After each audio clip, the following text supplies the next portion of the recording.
shadows hide you? I am listening. Our paths converge. So good to see you. Hail to you! Never lose hope. Here for a chat. I hear you. It has only begun. Fight on, friend!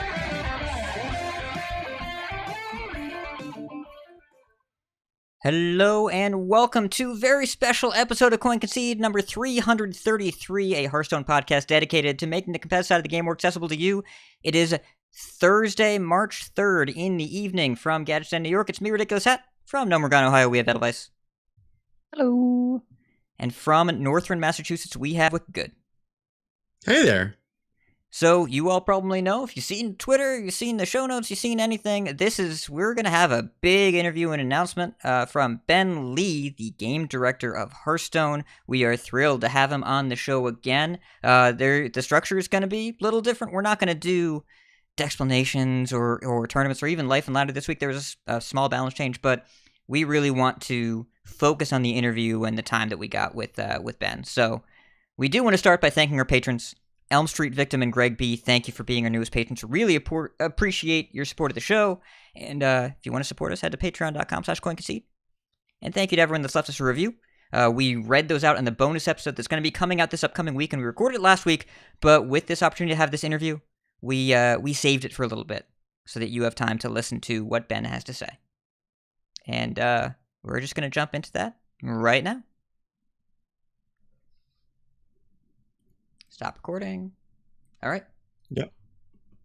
I have it. Here we are, joining us from the heart of Azeroth once again, the second time in our podcast, I can't believe it, is Ben Lee. He directs the game Hearthstone, which we all like to play an awful lot. Ben, how are you doing today? I'm great, thank you. I'm happy to be here and looking forward to talking about some exciting things. Yes, a lot of excitement, and we're in the period where we get to kind of look back on the past year of Standard. We last talked to you, it was the end of Barons. We had just concluded the Priest Reign of Terror, Samuro Apotheosis. It was finally I take offense to that, by the way.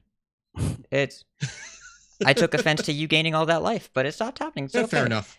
But also, a couple expansions later, things are pretty different.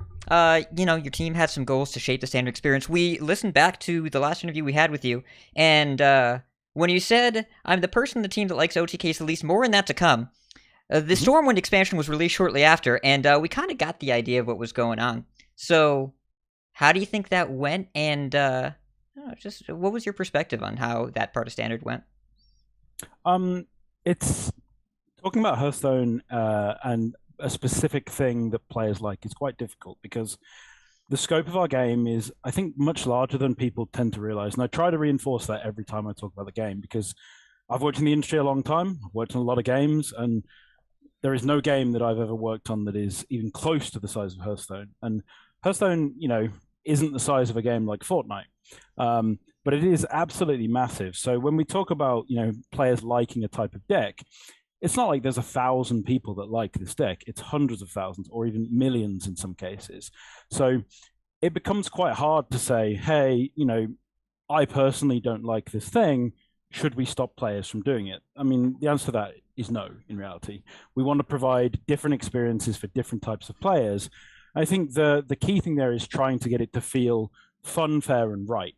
The counterpoint to that is often players don't want things to feel fair. They want it to feel unfair because they want to overpower their opponent and win with style. So trying to address all of these issues is incredibly challenging. And, the team really try their hardest. They work incredibly hard at making these experiences fun. And the reality is sometimes we get that wrong. And I think one of the key things that we've shown in Attitude over the last few years is that we're not afraid to change that, and we're not afraid to admit that either. I think often we would like to take action quicker, but the reality is it's not always so easy for us to roll out those changes as it might appear. There may be another update that's coming out, and that's already been checked and tested and so on and so forth, and then trying to put out another emergency hotfix in that time when we already hotfixed something else yesterday or the day before. It becomes very challenging. Like the logistics of trying to update and make sure Hearthstone is staying on track is incredibly challenging. And our kind of live ops team that handle that, they do incredible work. They try the absolute best that they can, and even then, we still make mistakes. But I think the intention is there to try and give everybody good experiences. And again, we're not afraid to change that and reflect on that and do things differently. I think, there definitely will be less kind of OTK themed decks in the future again. And I think if you look back at Hearthstone's history, we go through cycles. There are things that people enjoy or really enjoy, and then because they're so prevalent, there's something that we lay off on a while. An example of that has been hero cards as well as another example. There are times where there have been lots of hero cards and many players absolutely love them. And there have been times where we've kind of, trended off of that. And I think it's the same for heavy control decks. It's the same for, heavy combo decks. I think one of the styles that we don't avoid in reality, kind of aggro and mid-range decks. They are the bread and butter of the game for the average player, and not having those options, or at least not having those options in large prevalency, I think would be very challenging for our player base. So kind of going along with that, right? One of the things that around the time you were on the show last was reducing random generation and some of the nerfs to priest right around then, and then a focus on increasing card draw across all of the classes. And some of them got enough to make them diverse and viable, like shaman. Some of them probably went a little bit too far, and every various form of rogue that got to the top of the ladder. So how do you feel that went from, a design goal perspective, and how do you think you would approach something like this the next time? I think, in terms of classes, looking at rogue, the part of the fantasy there that the team always wants to deliver on is rogues feeling kind of tricksy, like they have lots of options, flexibility and variability. And I think that's kind of where card draw comes in for them, or generation to some degree as well. So we always want to try and deliver on that. And I think it's not meant to be kind of a cop-out, but it's kind of the same point that we just talked about in the previous question, which is, we try our best to make things a fun and great experience. And sometimes those just end up being too powerful. I think, there's definitely been opinions about Secret Passage over the last while or so, last year or so. So I think, but then it becomes hard to change some of those cards, because sometimes those cards are helping prop up that class. And if you were to weaken that specific thing, you're probably doing a disservice to the class and all the huge amount of players that play it. So it's a very delicate balance of trying to make things feel fair and fun, while kind of not alienating the players that play that class. Because it is very easy for players to say, hey, why don't you just nerf this thing into the ground? And then the reality is, meta games work in extremes. It isn't, if a deck is okay, it's not going to be popular, and the narrative is going to be that class is unplayable, which obviously isn't true in reality, but that is kind of how these things go. So if you take strong stances on power changes, and by that I mean, some of the more extreme things that we saw with Starving Buzzard and things like that in the past, then it has massive effect. We've tried to ratchet up and down power levels much more granularly. And sometimes we're really successful with that, and sometimes we miss with that too. One of the issues there is that Hearthstone has very small scale in numbers. You reduce the mana cost of a card, and that is a massive change. Reducing something from 4 to 3 mana is actually, for the average player, that doesn't sound like it's that big a deal. For a player in the know and an engaged player, 1 mana is huge. So I think that those effects they're very difficult to predict. And again, the team really try their best. They play the game a huge amount. Our initial and final players, they're super engaged with the game and researching and playing. So they genuinely care and want to do the best that they can. And again, no one's perfect. And as long as we're willing to reflect on that, adapt, and learn from it, I think that's the most important thing. Well, you mentioned, changing mana in terms of balance, but we should talk about some of the global mana reduction that we've had, taking cards in the game, palm reading, for example, or I think the biggest offender recently was Ruined Mithril Rod. And so how do you think the team is going to address global mana reduction going forward, because it's enabled the sort of combo decks that people are ringing alarm bells about? And if you're able to answer this next piece, should there be a global not less than one rule? I can start with the last part because I think that's pretty easy. I think the answer to that's a categorical no. I think it definitely can and should be used in places. But I think that's more of a depends on the specific card, because I'm going to give a really basic, easy example, which is if a card costs 1 and you can't reduce it to less than 1, then first of all, I think that's just not intuitive to the player. It'd be odd if a card is 1 mana and then it says on its card text cannot be reduced below 1 mana. That's like pretty odd and pretty clunky. So I think there's a bunch of examples where it just doesn't make sense. But then there are cards that are pretty, that we know are powerful and we know can be frustrating to be played multiple times. And that, again, we just talked about 1 mana making a huge difference. The difference between a card costing 0 and 1 mana when you're doing combos is much, much larger than it appears, again, to the average user. So I think it's more of a case where it makes sense. But in general, we know mana reduction is a point that people feel very passionately about on many sides of that equation. It's something that I think is very exciting, and that's the appeal of it. And it is great in small doses. Like, I think some of the most fun experiences you have in Hearthstone is when you get that big card 1 or 2 turns out earlier. And it, as long as that still feels fair, that's a really great space to be in. The problem comes when you end up playing, 4 8/8s on turn 4 for 0 mana. Like, that doesn't feel good. And, there's some references to Edwin Van Cleef there from the past of, you play down a huge Edwin, your opponent doesn't have an answer, you've just lost the game, and it's a non-game.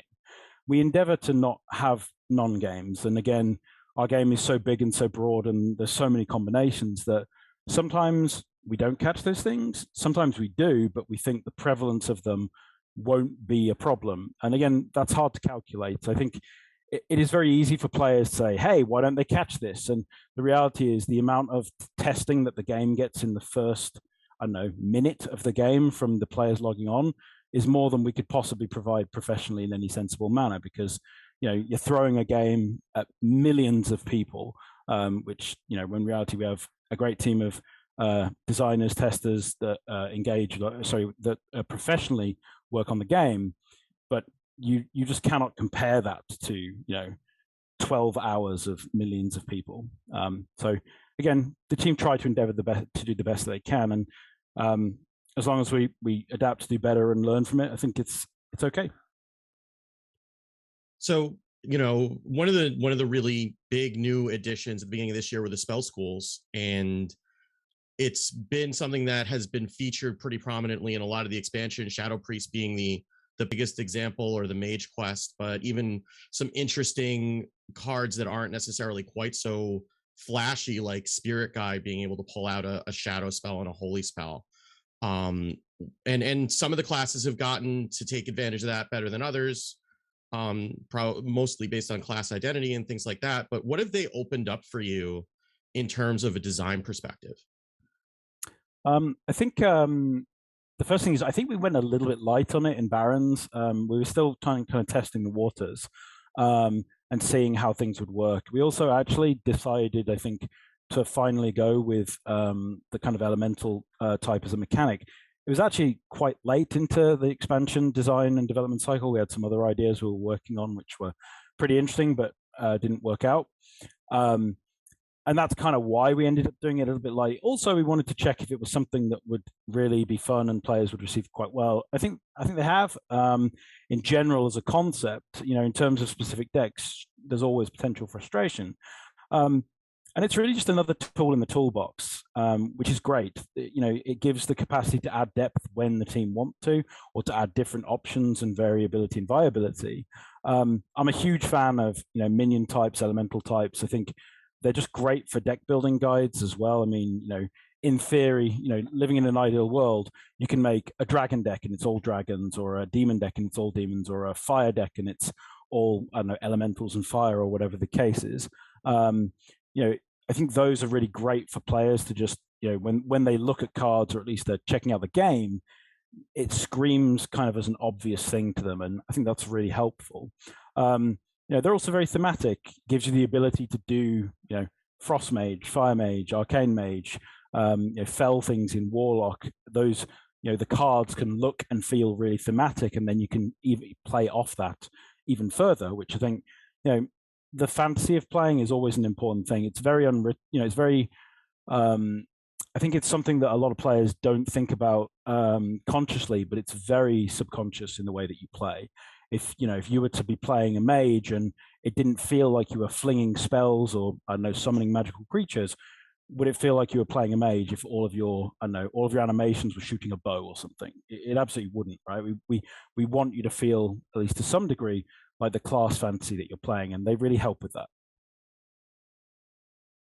Well, to branch away from some of the traditional standard talk, there have been so many games in Hearthstone now with Battlegrounds, Duels, Mercenaries. But to address BGs first, we've had the armor system, the damage cap, and then most recently, buddies. How do you think buddies are working right now? And what do you think of the progress on Battlegrounds in general? In general, I'm incredibly happy with the content we make for Battlegrounds. Battlegrounds continues to grow as a player base, which is fantastic, and we're really, really happy with that. As for the specific individual bits of content, we're trying lots of different things. Buddies is an example of that. I think it might be the most extreme example of something that we've tried. Darkmoon is also interesting on that front. Darkmoon was very, created a huge amount of variance to Darkmoon prizes. And we really like making those things kind of in a way where they're bolt-on doesn't feel like it's appropriate, because that could be a negative, but in this case it's a positive. They're like additions to the game that can be turned on and off if we feel they're doing well, or we feel we want just a change, frankly. I think the Darkmoon prizes we've turned on and off a few times now, and it's created some excitement and buzz around it when it comes back, but the players want that to be there all the time? Maybe not. And I think the same could be said for, Armor's a really interesting system that we've, turned on and experimented and explored with, that has given us a bunch of tools to balance with, which is, I think, has proved really great. And Buddies is another kind of tool in the toolbox. And I think, obviously we're going to see minion types and additions of those in the future. But we're definitely going to see additions kind of in this vein, where it's a system that is kind of additional to the game that we can turn on and off. And really try to see what players love. So, Battlegrounds in general, I think it's one of the things that people don't always think about is I think Battlegrounds is the absolute best advertisement to Hearthstone that's ever existed. It is just the best, it's incredibly accessible, super easy to get into. And it's one of the things that's really helped Hearthstone remain relevant in the streaming world. There's often a kind of a narrative that players make that if this game isn't being streamed or is being streamed, then it is popular or not. There are some games out there that have almost no streaming presence, like I'd say Clash Royale or Clash of Clans. They're incredibly popular games. And Battlegrounds is where Hearthstone's streaming lies. But does that mean that no one's playing standard or other modes in Hearthstone? Absolutely not. There are, again, I reinforce this and say, and it sounds like a broken record, but it's to really emphasize the point.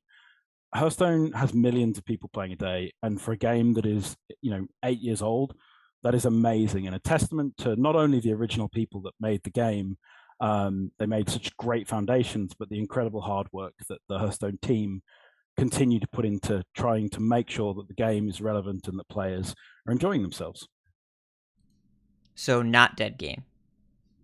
Very much not dead game. I mean, the reality is, we've been doing great as a game, and I think that there's been a lot of hard times in the last few years in general for the entire world, and we've managed to bring a lot of joy and excitement to people through our game, and that at the end of the day for me is what's really important about games. But obviously, I'm not going to shy away from the fact that we're also a business, and Hearthstone is incredibly successful for an 8-year-old game. And it would be dishonest to never talk about that. I mean, players are not stupid; they totally understand. But people like myself and the designers on the team, our goal is to make fun, awesome things for players. And that is what we really fight for and try to make happen. That's wonderful. And yeah, I mean, there are just so many different things to do in the client now. Duels has seen such a huge growth in popularity that it's even in standard now. I had to say it. But also, there's just been, like, I know Regis Kilbin has started streaming duels, and that was a big deal. And we had Atesh on the show. You removed the card ownership gates on all the treasures. It's been just a really nice organic growth. I want to know what you think about the evolution there. We saw Diablo in there for a minute. It's been really interesting to see. I mean, Jules has always had its own healthy player base. I mean, I can say the same thing about Arena. There are certain narratives in the community, and it's very easy to read into those and believe those when they're posted, because you don't really hear from many of the players that play our game on mobile or in other ways. So, Jules has become popular with a few specific streamers, which is then translated to, man, this is now something that people are playing. They've always been playing it, and it's always had its own healthy player base. I think one of the key things is there's a very, very hardcore audience, which is incredibly passionate about core Hearthstone. And by that, I actually mean wild, even more so than standard.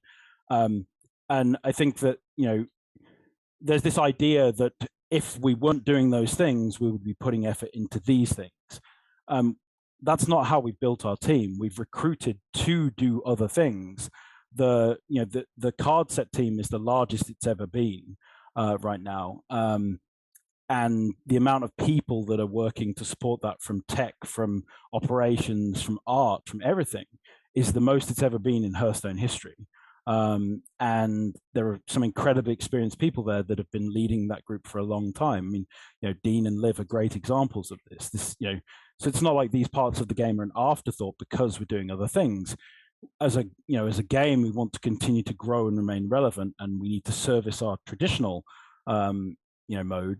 By that I mean wild, standard, arena, etc.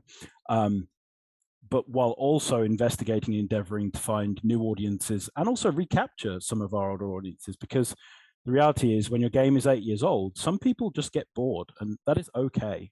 And a way to get them back into playing your game and to remain relevant with them is to give them something different to do. I mean, when you think about watching a movie, after you've watched the movie once, it's a while before you come back to that movie. And to some degree, you can apply similar analogies to video games.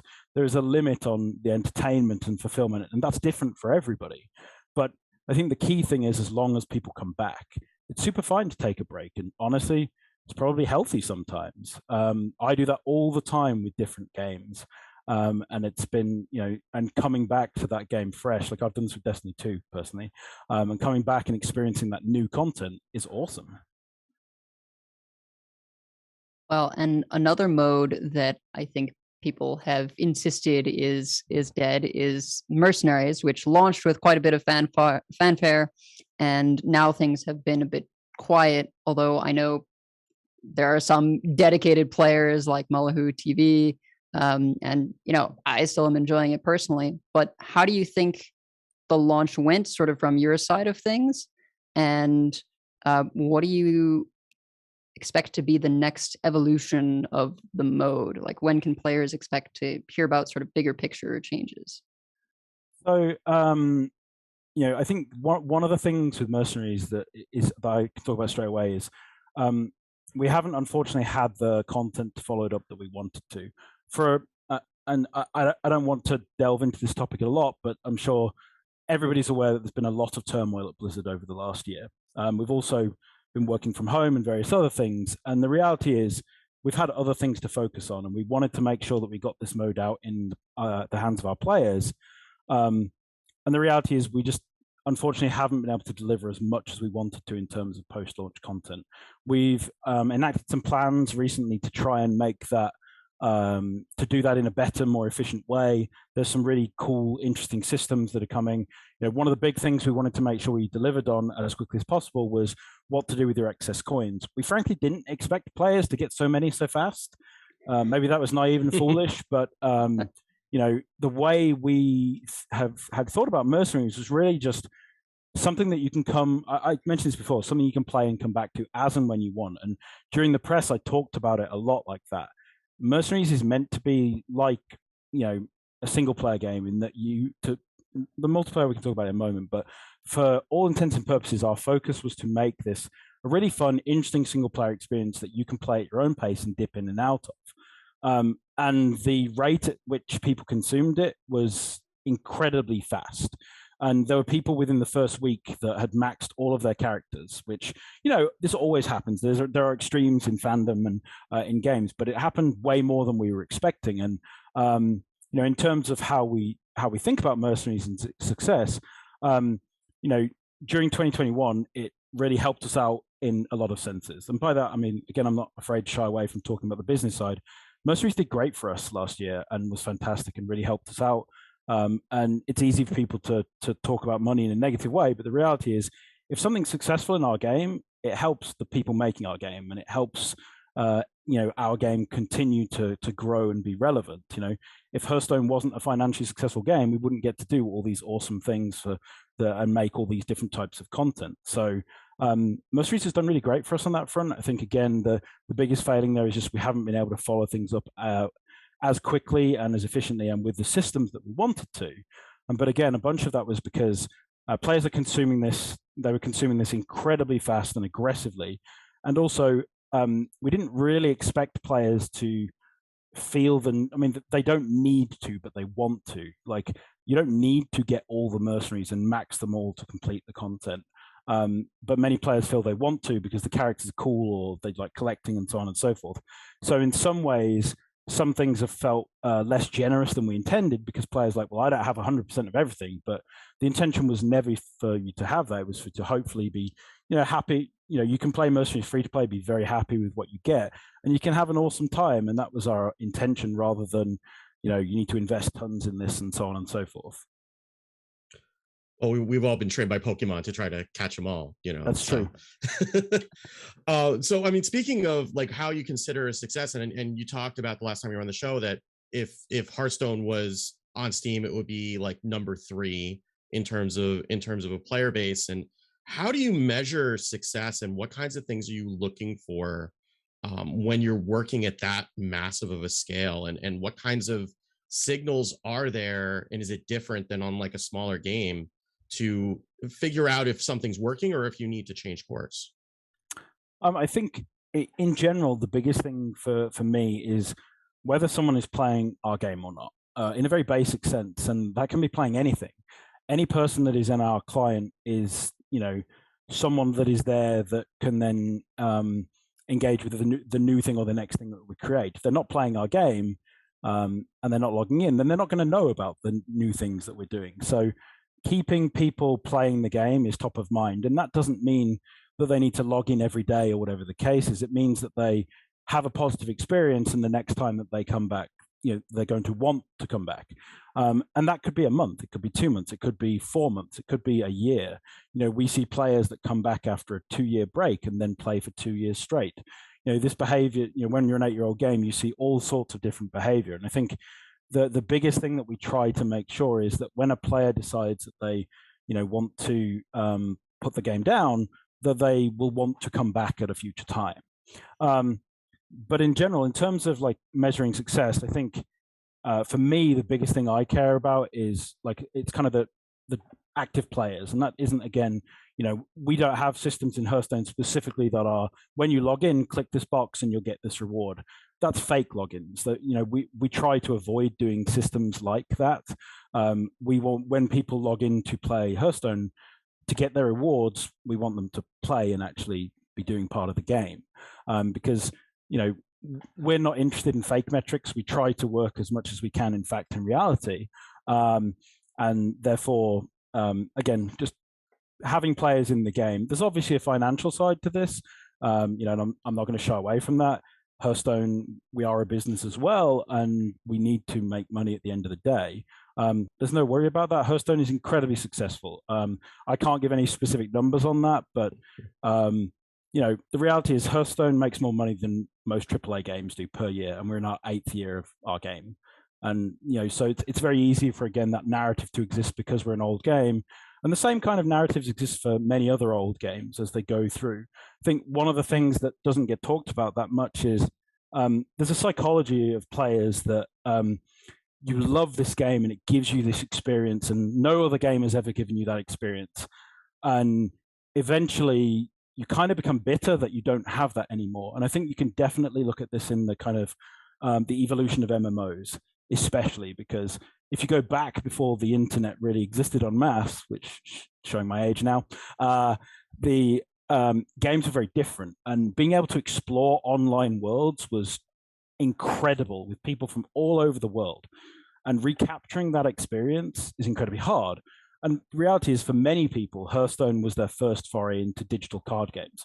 Many of them had, experience with various different card games, and you can even go to incredibly basic things with decks of cards. People, and translating that into a awesome fantasy digital experience. The first time they got to experience that was with Hearthstone, and that experience was magical. And if you're continually doing that for 5 hours every couple, 5 hours, 2 or 3 days a week, or whatever the case is, for 8 years. I mean, the fact that you're still doing that is incredible. And again, I don't take credit for that. I put that on the shoulders of people like Eric Dodds, Derek Sakamoto, and so on and so forth, that helped create the original game that the building blocks are so fantastic for. So I think, yeah, I'm rambling a bit at that point. We can go to the next question. So you talked about popular on Steam. You talked about getting that original experience back. You talked about exploring worlds. You were very excited for Elden Ring the last time we talked. You got a chance to play? I have to ask. Yeah, I put about 40 hours in since Thursday, so I'm pretty happy. Yep. Yeah, it's really something. Yeah, I mean, I love From Software games. I've been a huge fan of those. I think for me, they're the most impactful games of the last decade. It's probably more than a decade now since the original Demon's Souls, but it's just awesome. I love being able to absorb myself in like a new world and a new game. And I think one of the biggest things, for anyone that's listening that wants to be a designer in the future, the absolute best thing that you can do is play games. The more games you play, the more games you consume. You want to be consuming the content and the ideas of your peers. Learn from them, experience them, look at them with a critical eye. And I do that. I play games every day. I have family, a full-time job, but I always make time to play games because it helps me be relevant in my own industry and aware of what's going on. I think that's super important. My resume just got a lot more impressive. I mean, we joke, but it really is relevant. I think it's a little bit. If you were to apply for a job in a company and be like, I learned to be I learned my leadership by leading raid groups in an MMO. You'd be laughed at if you went to a banking job or something like that. If you went to a video game job, they probably wouldn't laugh at you, and they'd likely understand what that means and the realities of it. And that's where I learned how to be a leader personally. I know that's where Jeff Kaplan learned how to be a leader, and many people throughout the industry have really learned their skill sets through actually playing, experiencing, and participating in games. So it's very real. I mean, making gaming podcasts, the amount of experience that you have all gained from doing this related to your passion and your hobby is fantastic. And if you wanted to explore those careers, is obviously something that it's real experience. Yeah, I think my mom got way more on board with this kind of stuff when she realized that I was learning how to edit audio and that I'm like captaining a team, and she's like, oh, these are like real skills. Yeah. But to switch back over to Hearthstone, we did a bonus episode recently that included a ton of questions from our listeners about the core set. And it was very popular when it was added around when we talked last. And people also have tons of opinions in terms of what should stay, what should go. And over the course of this year, we're kind of wondering, what did you learn from the core set? And maybe any hints about what kinds of things are coming next for core sets in the future? I think the core set's been really interesting for us. A lot of it was about accessibility, and a bunch of that, of whether or not that's relevant, is about power level. Again, it's very, very hard to predict power level in a environment which is ever changing. But I think we saw some huge successes, and I'm really big fans of those. Like, I'll use Telian Fordring as an example. It's a huge success for us. That card, it's a legendary. It's an exciting card. and it's free, and it's seen a huge amount of play over the last year, which is great. We really wanted there to be some standout examples of that to show that, these cards aren't just meant to be throwaway filler cards. There's meant to be cards in there that are building blocks and assistants for deck types. I think, we definitely tried to do that, and in some cases it definitely worked out, and in some cases it doesn't. I think it's just more in the, a lot of what we want to continue to do is provide the right building blocks for the decks and the expansions that are going to come out over the next year or so.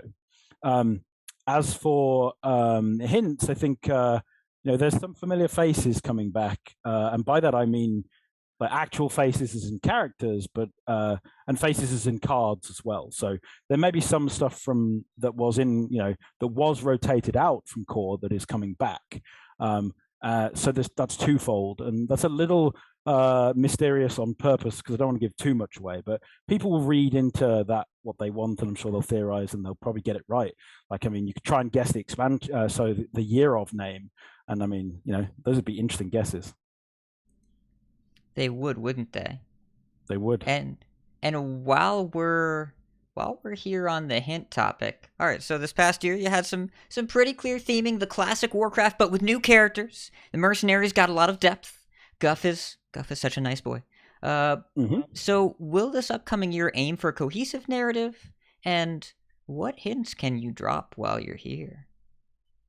So I think some of your listeners may know that we've talked about this before, but for anyone that we haven't, we've been experimenting with doing a year on with a cohesive narrative and a year off, and that kind of started with the League of Explorers, the Dalaran High Stark, and the Evil League, and then we had a year off where we had kind of just more individual expansions.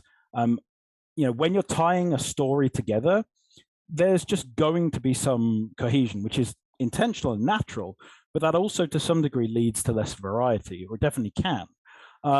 So having a year on where it's kind of like there is a theme and a goal and more cohesiveness, and having a year off where there's a lot more variety, it also allows the team to go really wild with their imagination and what those expansions can be. Because, for example, it would be hard to put a Pandaria cooking competition into the World of Warcraft Classic arc. Not impossible, but anything's possible in Hearthstone, but it just wouldn't fit. Whereas if the team were really passionate about that, I'm using that example because that's not one that's coming right now. It is an idea. I'm sad because I really want Panda Iron Chef now. I didn't want it about 15 seconds ago. It's an idea that was very real and is not as far away from being an expansion as it might seem. I mean, I think at one point this was a top 3 contender for an actual expansion theme, a cooking competition. It's fun, like there's lots of awesome visuals that you can do there, and make it very tongue in cheek and very Hearthstone. But it is not one of the current in production expansions. No.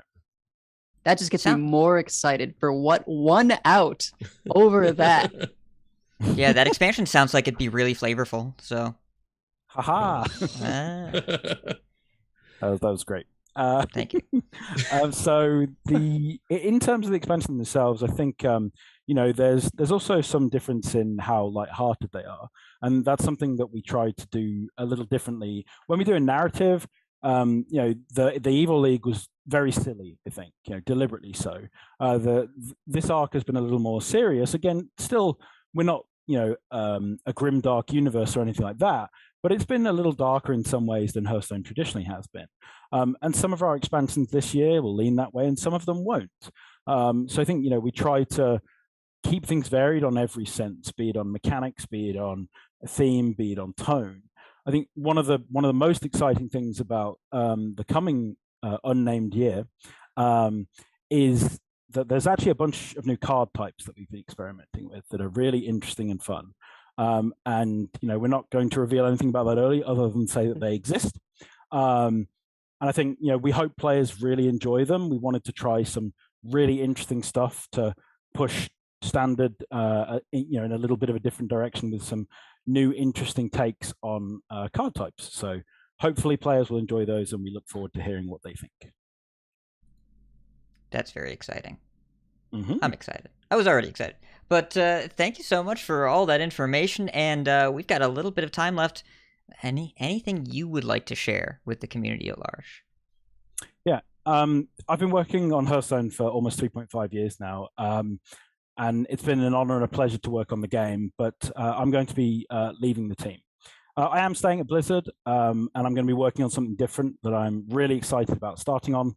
I'm going to be around to make sure that there is a smooth transition for the team.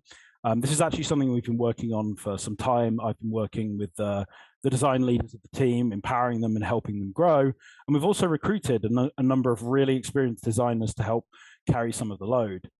And beyond that, I know what's in process for Hearthstone right now, and there's a really exciting year. I just talked about some new card types, and there might be a big character coming at one point in this year as well.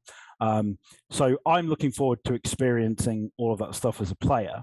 And Hearthstone is in great hands. Our executive producer is called Nathan Lyon-Smith. Many of you don't know him, but you will get to know him as he starts to do more media. He's done some in the past. But he isn't some out of touch executive. Nathan plays Hearthstone every day. He loves Hearthstone. It sounds like a cliche and like it's marketing speak. It's not. Nathan plays Hearthstone every day, and it is his favorite game.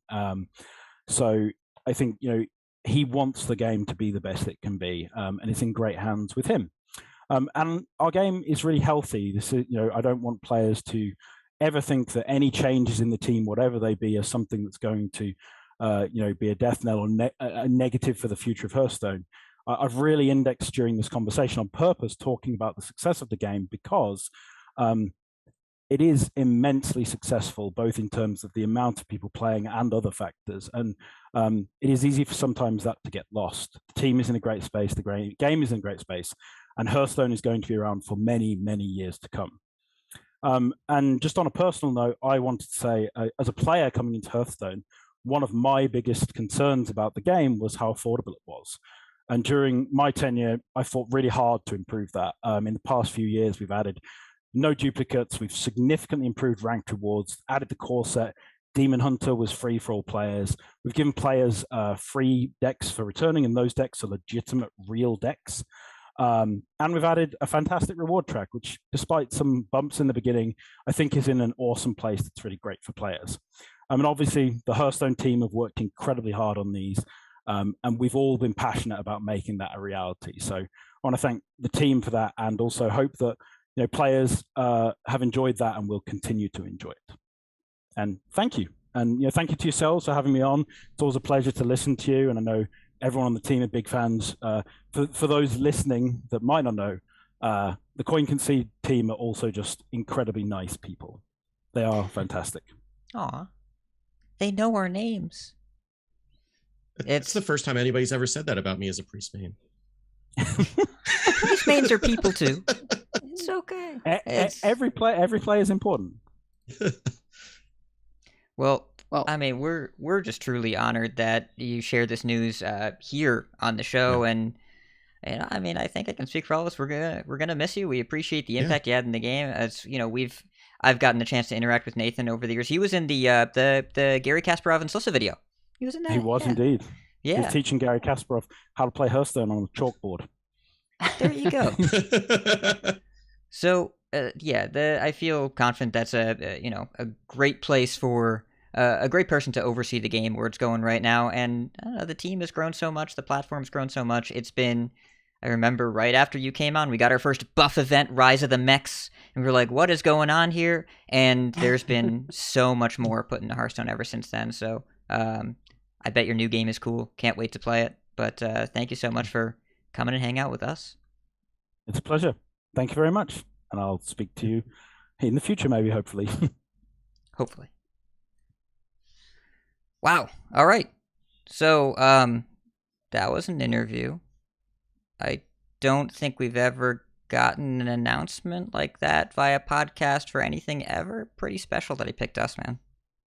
Yeah, it's a big announcement too, and I mean it's a little scary whenever you have change like that, right? But I mean it is in a very good place, and it sounds like this is a transition that's going to be handled really carefully. So it's there. It's always scary, but I don't think there's reason to be scared about it, right? Like this is and it's hard to kind of put that into words, right? But it's he did go out of his way to talk about how good of a place the game is in, and I don't see that would really change all that much. I think that as long as he's got a smooth transition and we've got plans in place, I think we should be good. But it's really hard to understand like how much the game has changed in the last like 3.5 years when you really stop to think about it. I mean, that would have been right around in the works, right? Like 3.5 years would be 4 years ago, probably.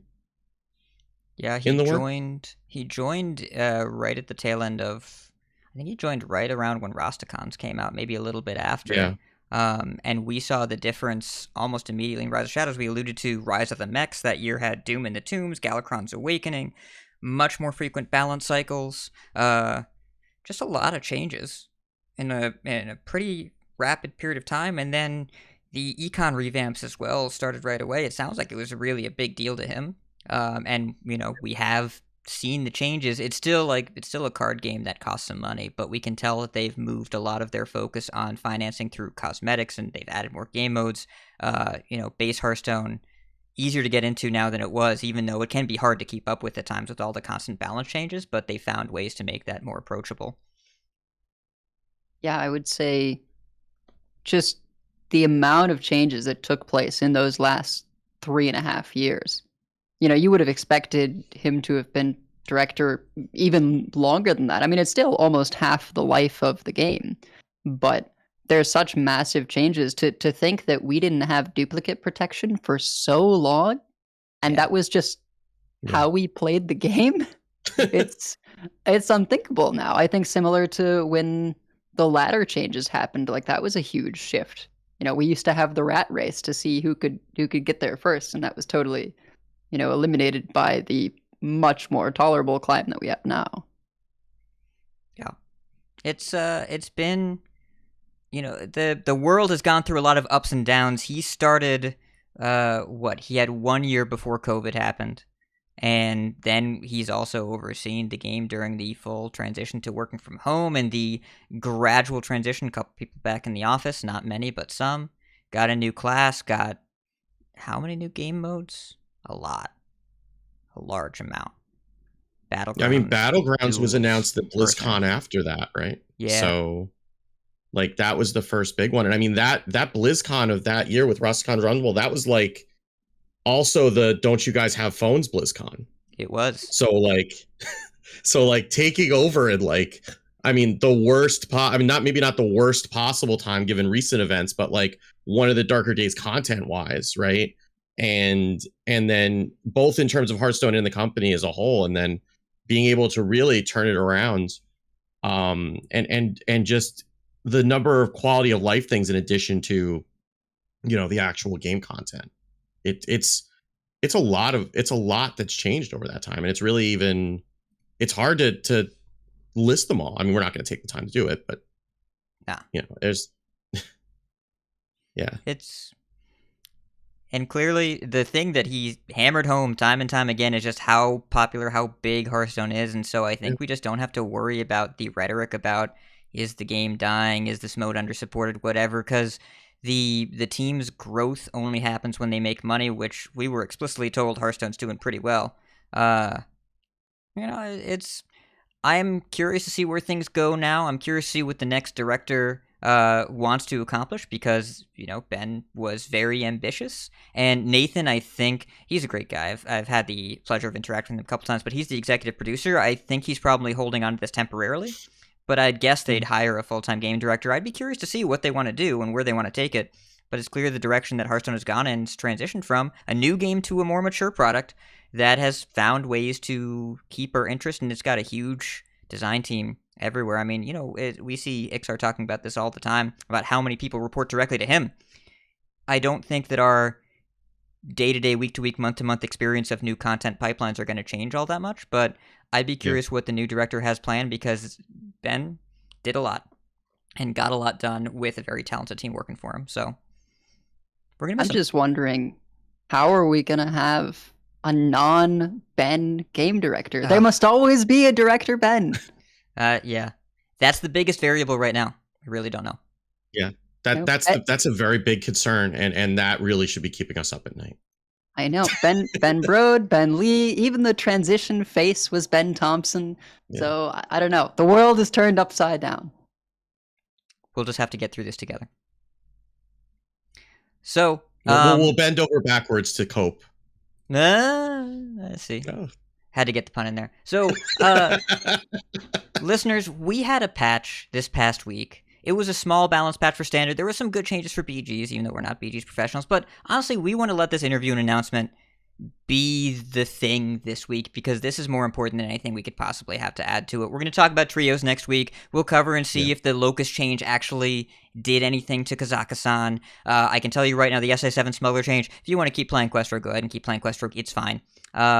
And otherwise, this is the show this week of just reflecting on, we're going to have a new leadership in the near future and just thinking about how far Hearthstone has come in the past few years.